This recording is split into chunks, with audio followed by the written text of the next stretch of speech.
ہمارے بڑوں نے جو ہمارے لیے جائیداد وقت کی ہے اللہ کے نام پر، تاکہ ہماری نسلیں ان سے فائدہ اٹھائیں اور پریشانیوں سے دوچار نہ ہو، اس کو ہضم کرنے کے حالات دوسرے جناب رسول رحمت للعالمین، شفیع المذنبین، امام الانبیاء، بطحہ تاجدار جناب محمد الرسول اللہ صلی اللہ علیہ وسلم کی ذات اقدس اور آپ کی حرمت اور عزت اور آپ کے ناموس پر حملے،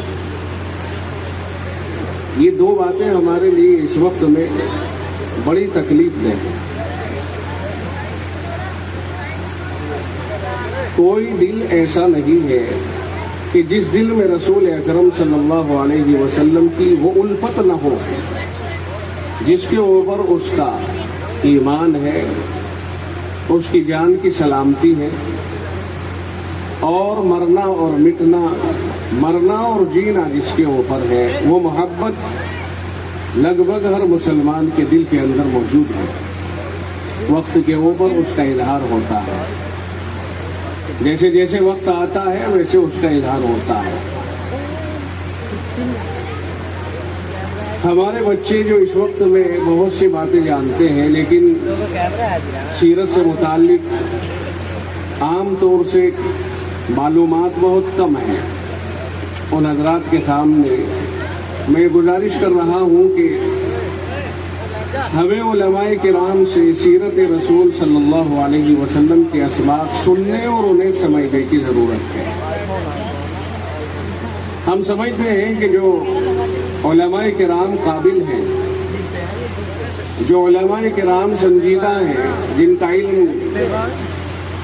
مضبوط ہے، روشن ہے، اور وہ امامت کرتے ہیں، انہیں چاہیے کہ وہ جس طرح سے فجر میں یا عصر میں اپنی نمازوں میں تعلیم کرتے ہیں، فضائل اعمال یا منتخب احادیث یا 5 منٹ کا مدرسہ یا مثلا تفسیر قرآن کریم کرتے ہیں، وہ انہیں چاہیے کہ وہ اب سیرت رسول صلی اللہ علیہ وسلم کو بالاستیعاب، آپ کی پیدائش سے لے کر آپ کی وفات تک پوری زندگی کو تفصیل کے ساتھ امت کے سامنے پیش کریں۔ امت رسول اکرم صلی اللہ علیہ وسلم کی سیرت سے پورے طور پر واقف ہونی چاہیے۔ آپ رحمت للعالمین ہیں، ساری کائنات کے لیے آپ رحمت ہیں۔ خداوند عالم نے اعلان کیا ہے، آپ سے پہلے جتنے پیغمبر آئے ہیں ان میں سے کسی کے لیے اللہ تعالیٰ نے اس لقب کا اظہار نہیں فرمایا سوائے رسول اکرم صلی اللہ علیہ وسلم کے، کہ قرآن کریم میں باقاعدہ آیت کریمہ نازل ہوئی ہے اور فرمایا وَمَا أَرْسَلْنَاكَ إِلَّا رَحْمَةً لِلْعَالَمِينَ، کہ میرے محبوب ہم نے آپ کو سارے جہانوں کے لیے رحمت بنا کے بھیجا ہے۔ اللہ تعالیٰ نے ایک کام اور کیا کہ جب آپ کو پیدا کر دیا، آپ کی بعثت ہو گئی، آپ کے بعد یہ اعلان کر دیا کہ اب ہم کسی اور کو نبی اور رسول بنا کر نہیں بھیجیں گے، بس آخری پیغمبر آپ تھے، آپ کے بعد کوئی اور ایسا شخص نہیں بچا جس کے سر پر تاج نبوت سجایا جا سکے۔ آپ رحمت للعالمین بھی ہیں اور خاتم النبیین بھی ہیں۔ آپ ساری کائنات میں سب سے زیادہ رفیع المرتبت اور عظیم المرتبت بھی ہیں۔ آپ کے اوپر اترنے والا پیغام تمام پیغامات میں سب سے بلند مرتبہ ہے، یعنی قرآن کریم۔ اور رسول اکرم صلی اللہ علیہ وسلم نے آپ کے اوپر آنے والے پیغام کی حفاظت کی خود گارنٹی اٹھائی ہے، فرمایا انا نحن نزلنا الذکر وانا لہ لحافظون، ہم نے ہی اس ذکر یعنی قرآن کریم کو نازل کیا ہے اور ہم ہی اس کی حفاظت کرنے والے ہیں۔ آپ کا مقام اور مرتبہ یہ ہے کہ آپ کی ہر چیز کی حفاظت کی گارنٹی لی گئی ہے، آپ کی ہر ادا کی گارنٹی لی گئی ہے، آپ کے اوپر اترنے والے پیغام کی، آپ کے اوپر آنے والی شریعت کی، مذہب اسلام کی مکمل حفاظت کی گارنٹی لی گئی ہے۔ اس کے اوپر کوئی کم عقل اعتراض کرے سو کرتا رہے، مگر اس میں اعتراض کی گنجائش اللہ نے چھوڑی ہی نہیں ہے۔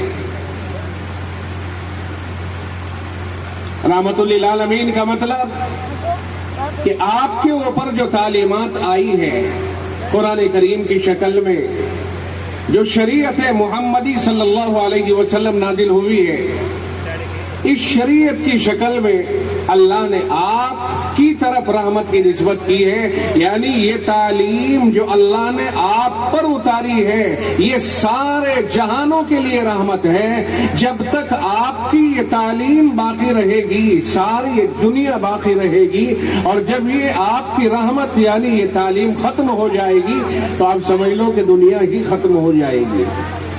آپ رحمت للعالمین ہیں۔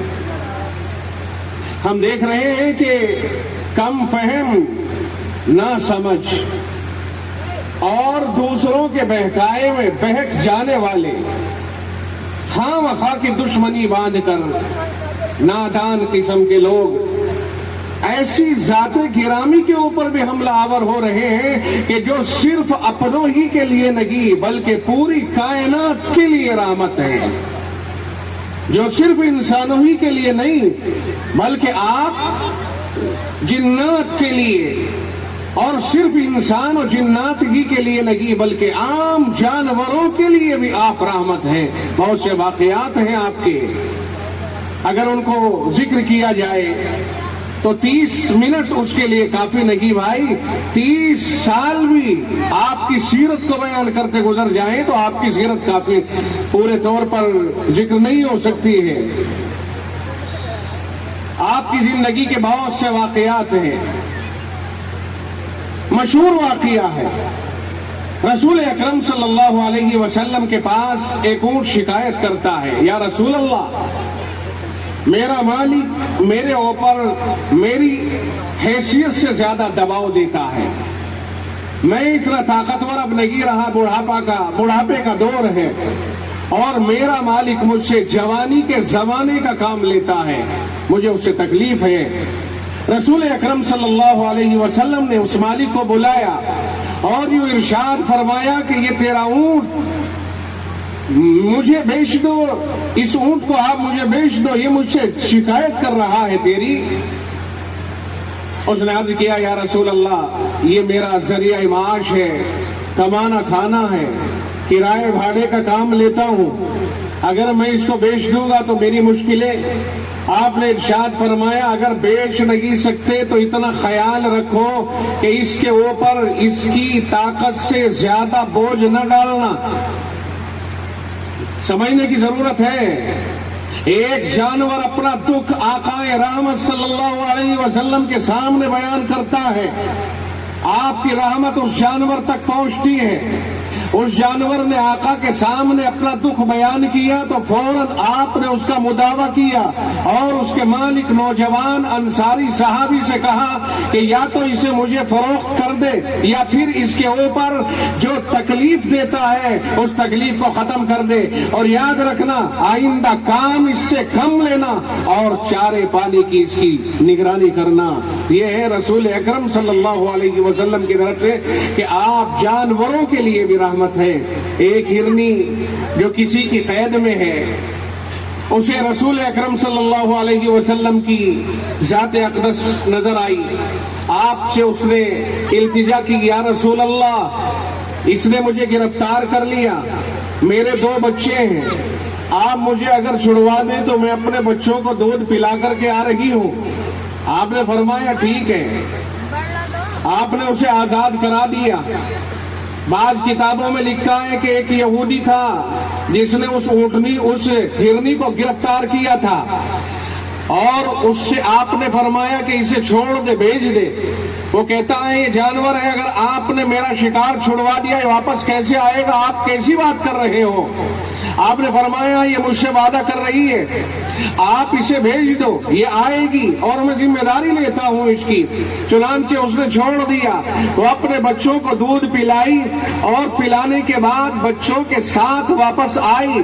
اس نے جب رسول اکرم صلی اللہ علیہ وسلم کا یہ معجزہ اپنی آنکھوں سے دیکھا تو کتابوں میں لکھا یہودی سے رہا نہ گیا اور اسی وقت میں اس نے کلمہ لا الہ الا اللہ پڑھا، ایمان قبول کیا اور اس ہرنی کو آزاد کر دیا۔ یہ رسول اکرم صلی اللہ علیہ وسلم کی رحمت کا حصہ ہے کہ آپ جانوروں کے لیے بھی رحمت ہے۔ آپ نے انسانوں، جانوروں اور ہر چیز کے لیے آپ نے ارشاد فرمایا کہ کوئی پھلدار درخت نہ کاٹے۔ دنیا کے لوگ آپ کی سیرت کو پڑھیں، اگر آقا کی سیرت کو پڑھو گے تو شاید کسی کو اختلاف کرنے کا کوئی موقع نہ ملے، اگر آپ کی زندگی کو پڑھو گے تو کوئی شاید آپ سے ناراض آپ کو ملے۔ آپ نے ارشاد فرمایا خبردار کوئی پھلدار درختوں کو نقصان نہ پہنچائے، یعنی آپ نے دشمنوں کے علاقے میں جانے والی فوجوں سے بھی فرمایا کہ سن لو، اگر تم کسی ایسے علاقے میں ہو جہاں تم سے کوئی جنگ لڑ رہا ہے تو وہاں کوئی پھلدار درختوں کو اور باغات کو نقصان نہ پہنچائے، کوئی عبادت کرنے والوں کو اور اپنے معبد خانے کے اندر موجود لوگوں کو نقصان نہ پہنچائے۔ آپ نے ہدایت فرمائی کوئی عورتوں کے اوپر ہاتھ نہ اٹھائے، کوئی بچوں کے اوپر ہاتھ نہ اٹھائے، کوئی بیماروں کے اوپر ہاتھ نہ اٹھائے، کوئی کسی بھی طرح جو تم سے برسرے پیکار نہیں ہے اس کے اوپر ہاتھ نہ اٹھائے۔ یہ ہے میرے آقا کی تعلیم، یہ ہے میرے آقا کی زندگی، یہ ہے اس رحمت للعالمین کی تعلیم جسے آج لوگ منہ کھول کر کے کچھ بھی کہہ دیتے ہیں۔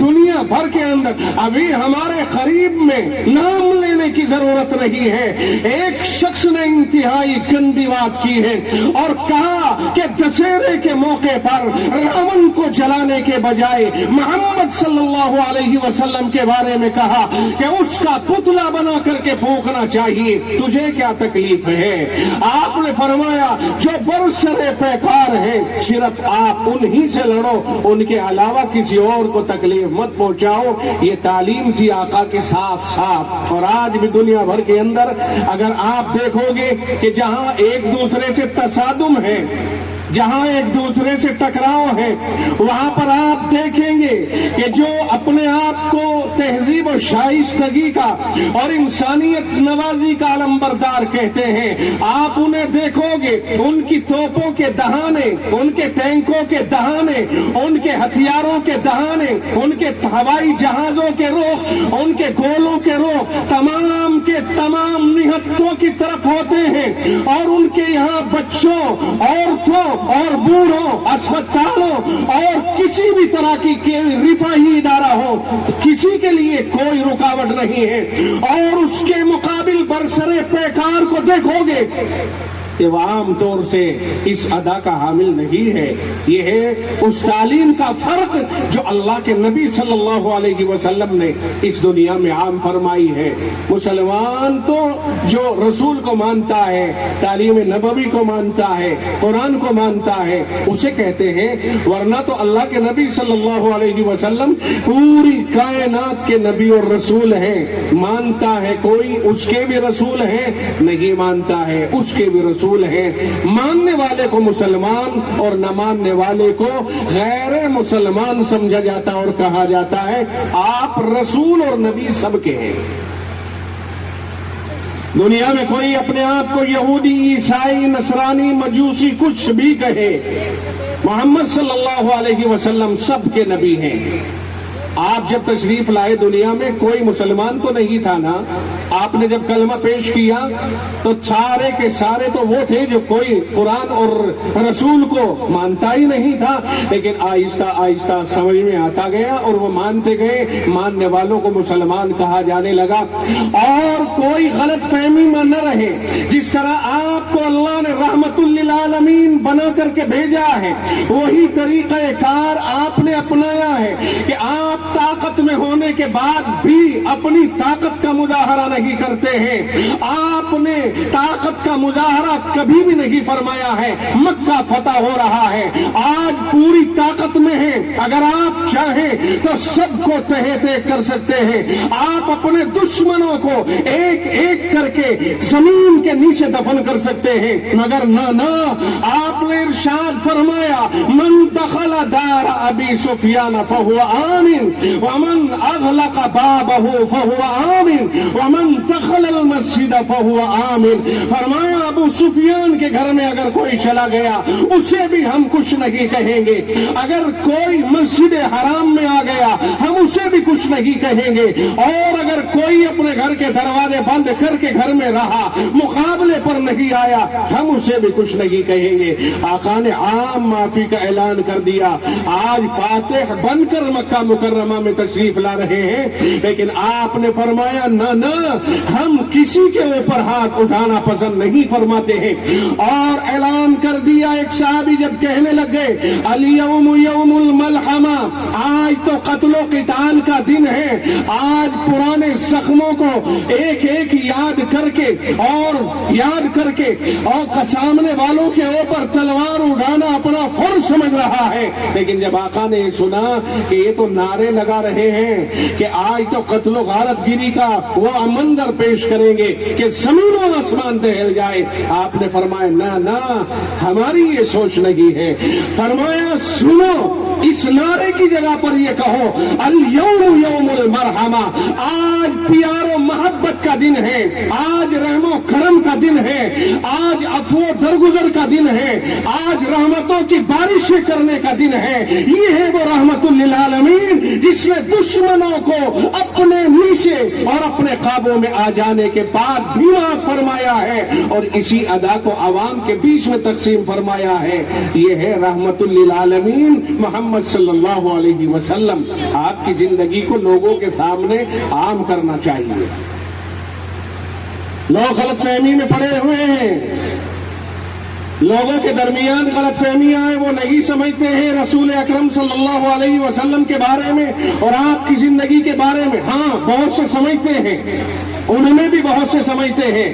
بعض لوگوں کے بیانات آتے ہیں سوشل میڈیا کے اوپر، وہ کھل کر کے کہتے ہیں کہ محمد صلی اللہ علیہ وسلم بے انتہا بہترین اور ساری دنیا کے پسندیدہ انسانوں میں سے سب سے بہترین پسندیدہ انسان تھے، وہ ان کی تعلیمات سے متاثر ہیں، مگر ایسے افراد کم ہی ہیں اور ایسے بہکاوے میں آنے والے زیادہ ہیں کہ جو آپ کے اوپر کیچڑ اچھالنے کی کوششیں کرتے ہیں اور آئے دن گستاخیاں کرتے رہتے ہیں۔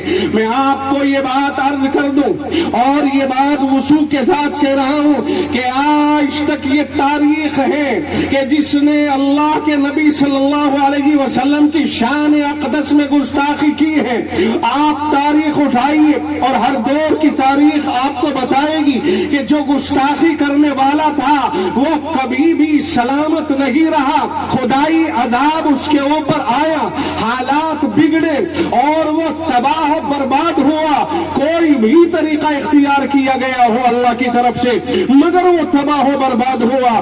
جو رسول کا گستاخ ہوتا ہے وہ روئے زمین کے اوپر من جانب اللہ چین سے نہیں رہ پاتا ہے۔ اللہ کا نظام ہے، مصطفیٰ کے گستاخ کو ہمیشہ اللہ نے کیفر کردار تک پہنچایا ہے۔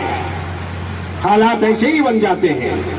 اللہ تعالی ہماری بھی حفاظت فرمائے اور ہر مسلمان کے دل کے اندر محبت کا اور زیادہ سمندر موجزن فرمائے اور ساری کائنات میں بسنے والے ہر انسان کو محمد الرسول اللہ صلی اللہ علیہ وسلم کی ذات اقدس کو سمجھنے کی توفیق عطا فرمائے۔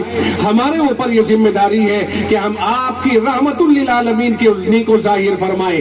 آپ رحمت للعالمین ہیں، ساری کائنات کے لیے رحمت ہے۔ آپ عورتوں کے لیے رحمت، عورتوں کے لیے میں عرض کر دوں کہ آج کے دور میں تو عورتوں کے بہت سی جگہوں پر دیکھے ہیں کہ صاحب ریلیاں نکل رہی ہیں، ریلیاں کہ صاحب ہمیں دبایا جا رہا ہے، آزاد کیا جائے۔ آپ سمجھو 1500 سال پہلے کی تاریخ اٹھا کر کے دیکھو کہ جس زمانے میں محمد الرسول اللہ صلی اللہ علیہ وسلم تشریف لائے ہیں اس زمانے میں عورتوں کو زندگی جینے کا بھی حق نہیں تھا۔ نہ جانے کتنی عورتیں اس زمانے میں پیدا ہوتے ہی زمین میں دفن کر دی جاتی اور فخری انداز میں لوگ کہتے کہ میں نے اپنی ہونے والی بیٹی کو زمین میں دفن کر دیا، زمین میں دبا دیا۔ آقا تشریف لائے، قرآن کریم آپ کے اوپر آیا، رب نے ارشاد فرمایا وَإِذَا الْمَوْءُودَةُ سُئِلَتْ، جب وہ وقت یاد کرو کہ جب زندہ زمین میں دفن کی ہوئی بچی سے پوچھا جائے گا، یعنی قیامت کے دن پوچھا جائے گا بِأَيِّ ذَنبٍ قُتِلَتْ، کہ یہ بتاؤ تجھے کون سے جرم میں مارا گیا ہے۔ ظاہر ہے اس بچی کا تو کوئی جرم نہیں تھا، اس کے باپ نے جو زمین کے اندر گڑھا کھود کر اسے دفن کیا ہے بچی کا کوئی جرم نہیں تھا۔ البتہ اس کے دماغ میں یہ بات پیدا ہو گئی کہ صاحب یہ لڑکی ہے، میرے گھر کوئی داماد بن کے آئے گا، اسے شرم کا باعث سمجھتے اور اس بچی کو ہی زندہ زمین میں دبا دیا کرتے تھے۔ کس نے حق دیا ہے عورتوں کو؟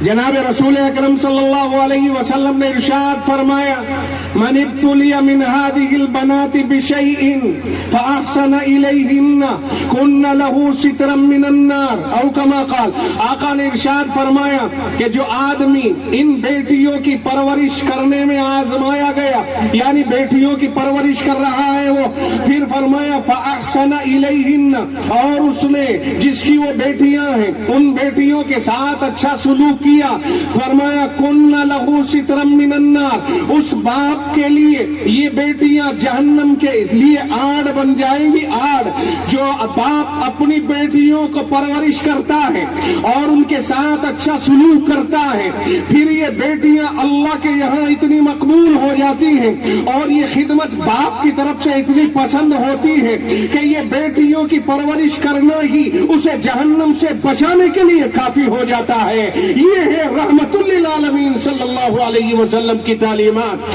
کہ بیٹیوں کو وہ مقام دے دیا۔ کہاں تو بیٹیوں کو زمین میں گاڑ دیا جاتا تھا اور کہاں رسول اللہ نے بیٹیوں کو یہ اونچا مقام دیا کہ اگر ان کی پرورش کی جائے، اچھا سلوک کیا جائے تو اللہ تعالیٰ ان بیٹیوں کی وجہ سے اس باپ کو جنت میں پہنچا دیتا ہے، جہنم سے آڑ بن جاتی ہیں یہ بیٹیاں۔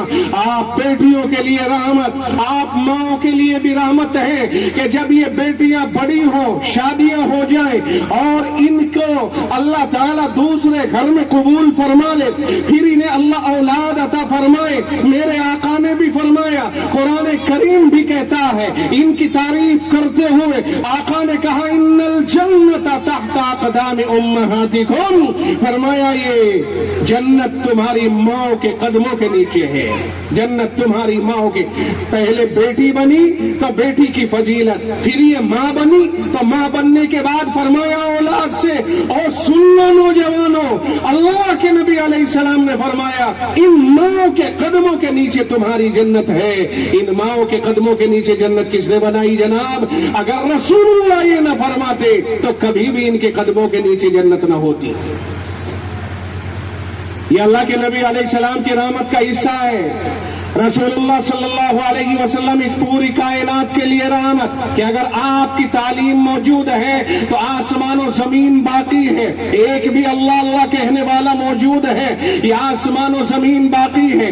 آپ علماء کے لیے رحمت ہے، فرمایا اللہ کے نبی علیہ السلام نے ان العلماء ورثۃ الانبیاء، فرمایا علماء نبیوں کے وارث ہیں، علماء نبیوں کے وارث ہیں، علماء کے لیے نبیوں کی وراثت اور آقا نے یہاں تک بھی ارشاد فرمایا من عادی لی ولیا فقد آذنتہ بالحرب، کہ اللہ یہ فرماتا ہے کہ جس نے میرے ولی کو ستایا میں اسے جنگ کا چیلنج کرتا ہوں، اور ولیوں میں سب سے پہلا ولی عالم ہوتا ہے۔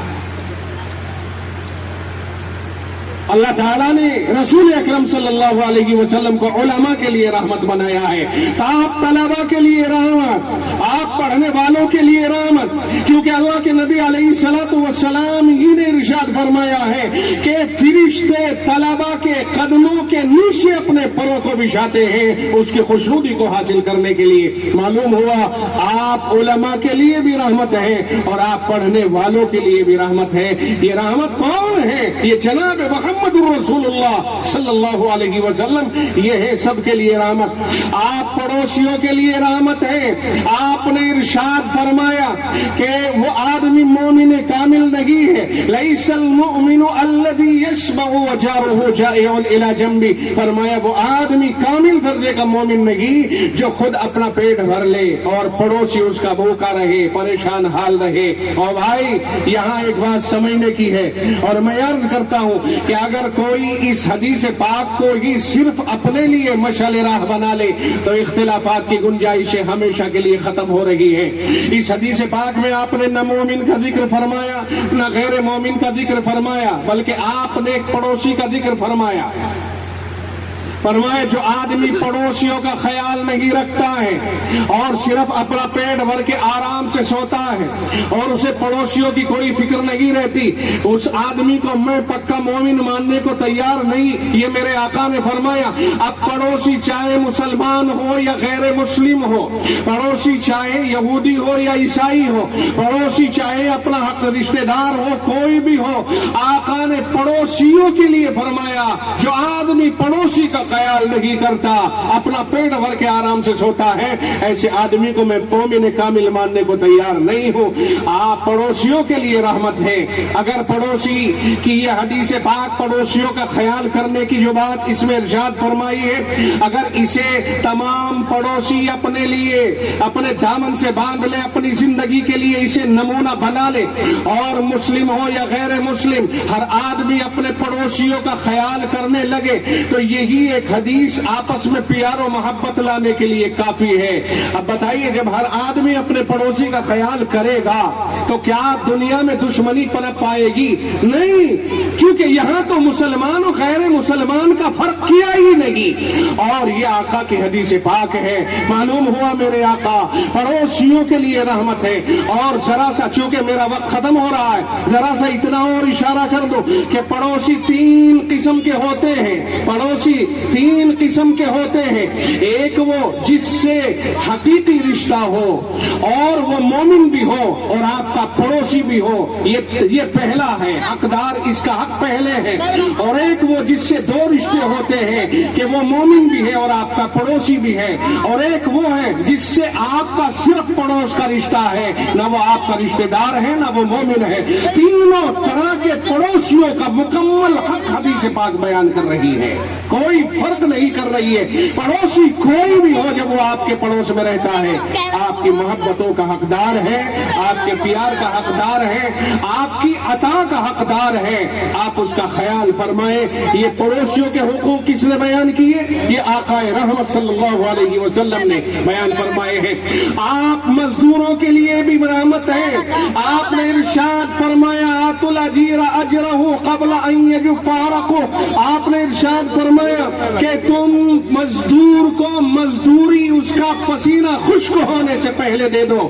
آپ رحمت ہیں، آپ پڑوسیوں کے لیے رحمت، علماء کے لیے رحمت، بیٹیوں کے لیے رحمت، طلباء کے لیے رحمت، ماں کے لیے رحمت، باپ کے لیے رحمت۔ آپ نے ارشاد فرمایا رضا الرب فی رضا الوالد وسخط الرب فی سخط الوالد، فرمایا باپ کی رضا میں خدا کی رضا ہے اور باپ کی ناراضگی میں خدا کی ناراضگی ہے۔ اور بھائی اگر باپ ناراض ہو جائے اور ایسی وجہ پر ناراض ہو رہا ہے جو شریعت سے نہیں ٹکراتی ہے تو پھر اس باپ کے ناراض ہونے پر اللہ بھی ناراض ہو جاتا رہتا ہے اور باپ راضی ہے اللہ بھی راضی رہتا ہے. اس لیے ہمیں چاہیے کہ اپنے ماں باپ کو نہ دکھی کریں, پڑوسیوں کو نہ دکھی کریں, اپنے سے کسی کو تکلیف نہیں پہنچنی چاہیے.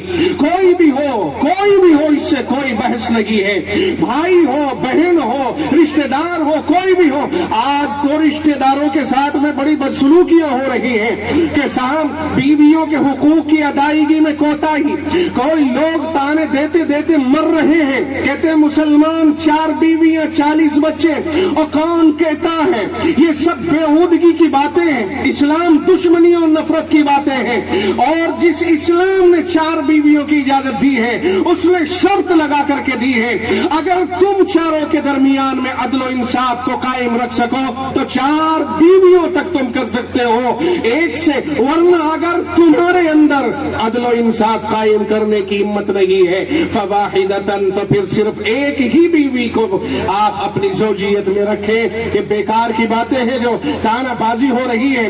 بیویوں کے ساتھ عدل و انصاف کرنا یہ شوہر کی ذمہ داری ہے, روٹی کپڑا اور مکان یہ دینا شوہر کی ذمہ داری ہے. آج جہیز کا مطالبہ کرتے ہیں, آج اس کے باپ کو ستاتے ہیں, عید کے موقع پر ہدیے مانگنا, شادی کے موقع پر جہیز مانگنا, آمد و رفت کے موقع پر اپنے سسرال والوں نے یا شادی اپنے بچوں کی ہو رہی ہے اس میں بھات کی شکل میں طرح طرح کی چیزیں, یا بچہ پیدا ہو رہا ہے تو دیگر چیزیں مانگنا, یہ سب کی سب غیر اسلامی رسومات ہیں. جس نے شادی کے لیے ہاتھ بڑھایا ہے اسی کی ذمہ داری ہے کہ تمام اخراجات وہی پورے کرے. میں عرض کر رہا تھا کہ جناب محمد الرسول اللہ صلی اللہ علیہ وسلم رحمت للعالمین ہیں. آپ کی رحمت للعالمین کا تقاضا یہ ہے کہ ہم اسے سمجھنے کی کوشش کریں اور اپنے آپ کو اسی میں ڈھالنے کی کوشش کریں. آخر میں ایک پیغام دے کر کے جا رہا ہوں. آج ہم دیکھ رہے ہیں یہ 2 باتیں تو ہیں کہ میں نے کہا تھا کہ وقت سنشودھن والا مسئلہ ہے, یہ ہمارے لیے انتہائی ناقابل قبول ہے اور ہم سب عزم کریں اور دعا بھی کریں اللہ سے. اور ابھی 3 تاریخ میں دہلی کے اندر اسی سلسلے میں ایک میٹنگ ہو رہی ہے. جمعیت علماء ہند کی کوشش کریں اس کے اندر شرکت کریں اور وہاں سنیں کہ کیا کہا جا رہا ہے اور کیا طے کیا جا رہا ہے. آپ کی زمین آپ کی ہے, میں اس پر قبضہ کرنے کے لیے نکل جاؤں یہ میرے لیے جائز نہیں ہوگا, اور آپ کو آپ کی زمین کے اوپر آخری دم تک لڑنے کا حق ہوگا. وقف جائیداد مسلمانوں کے آباء و اجداد کی طرف سے ہے, یہ انہی کا حق ہے. اس کے اوپر کسی کو قبضہ جمانے یا اس کے اوپر کسی کو غلط ہاتھ ڈالنے کا اختیار نہیں دیا جانا چاہیے, اور یہ غلط نیتی ہے جو اس کے اوپر اپنائی جا رہی ہے. اس کے اوپر ہمیں مستعد رہنا چاہیے.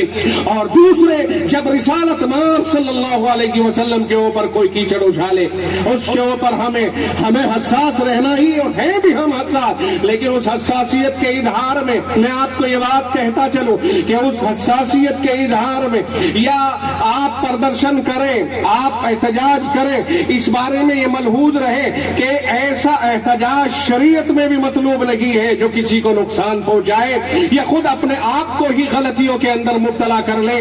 شور و شغب کرنا, چیزوں کو نقصان پہنچانا, راہوں کو مسدود کر دینا, آمد و رفت کے راستے روک دینا نہیں.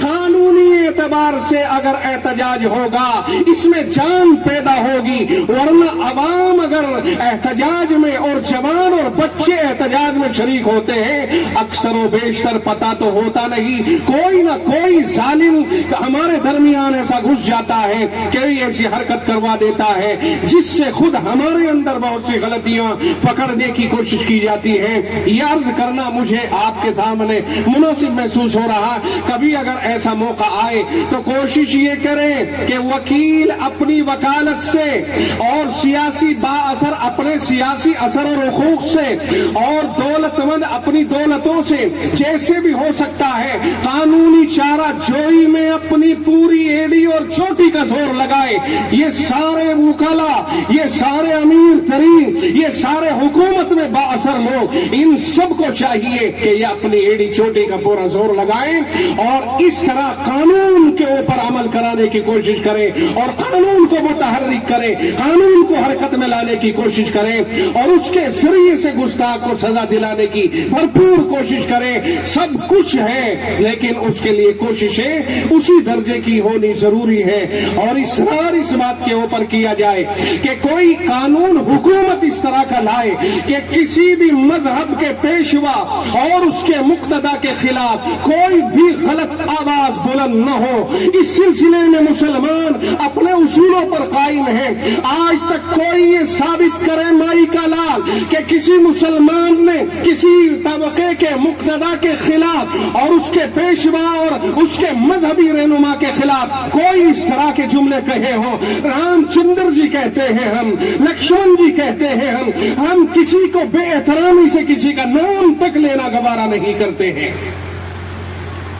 پھر کیا وجہ ہے کہ دنیا والے اس طرح کی منہ شگافیاں جناب رسول اکرم صلی اللہ علیہ وسلم کے خلاف کیوں کر رہے ہیں؟ اس کے اوپر لگام لگنی چاہیے اور مضبوط لگام لگنی چاہیے۔ جب مسلمان کسی کو نہیں چھیڑتا ہے، اور آج تک اس مسلمان کی یہ بھولی بھالی زندگی اس کی یہ تاریخ رہی ہے کہ اس نے کبھی کسی کے اوپر پڑھ کر کے وار نہیں کیا، کبھی کسی کے مقتدا کو خامخواہ بدنام کرنے کی کوشش نہیں کی۔ ہمارے یہاں تو علماء کا یہ کہنا ہے کہ ہو سکتا ہے اللہ نے 1,00,000 سے زائد نبی بھیجے ہیں، 1,00,000 سے زائد پیغمبر بھیجے۔ یہ بات جو میں کہنے لگا ہوں ذرا اس کو سمجھنے کی کوشش کرنا، اور آپ اپنی طرف سے میری کہی ہوئی بات کی وضاحت نہ کرنا، میرے الفاظ پر غور کریں۔ فرمایا میں نے حضرت شاہ صاحب مولانا انور شاہ کشمیری رحمت اللہ علیہ سے بخاری شریف کے سبق میں تقریر سنی ہے، اور انہوں نے خود فرمایا کہ علامہ انور شاہ کشمیری رحمت اللہ علیہ کا بھی یہ نظریہ تھا۔ فرمایا 1,00,000 سے زائد پیغمبر اللہ نے بھیجے ہیں، ہو سکتا ہے کہ جنہیں بہت سے لوگ اپنا مقتدا مانتے ہیں، ہو سکتا ہے کہ ان کی تعلیمات مشق کر دی گئی اور ان کے بارے میں صحیح جانکاریاں محفوظ نہ رہی، ہو سکتا ہے وہ اللہ کی طرف سے پیغمبر بنائے گئے ہوں اور ان کے ماننے والوں نے ان کی تواریخ کو ختم کر دیا اور یہی ٹوٹی پھوٹی تاریخ انہوں نے گھڑ لی اور بنا لی۔ بہرحال کسی بھی طرح سے ہمیں چاہے وہ کچھ بھی ہو، کوئی پیغمبر رہا ہو نہ رہا ہو، جب کوئی کسی سے عقیدت وابستہ رکھتا ہے تو ہمیں اسے برا کہنے کی کوئی ضرورت نہیں۔ یہی مسلمان کا ترہ امتیاز ہے، اور ہم یہی چاہتے ہیں اور یہی ہمارا مطالبہ اور مقتضا ہے کہ کوئی بھی جناب محمد الرسول اللہ صلی اللہ علیہ وسلم کے اوپر کسی بھی طرح کی گستاخی کے الفاظ کا استعمال نہ کرے۔ اس سے مسلمانوں کی دل آزاری ہوتی ہے اور سنجیدہ غیر مسلموں کی بھی دل آزاری ہوتی ہے۔ کون پسند کرتا ہے اسے؟ چند لوگوں کے علاوہ اور کون پسند کرتا؟ ہم نہیں کہیں گے کہ اس سے ہندو طبقہ خوش ہوتا ہے، نہیں، نہ جانے کتنا ہندو طبقہ ایسا ہے جو اسے بہت برا سمجھتا ہے۔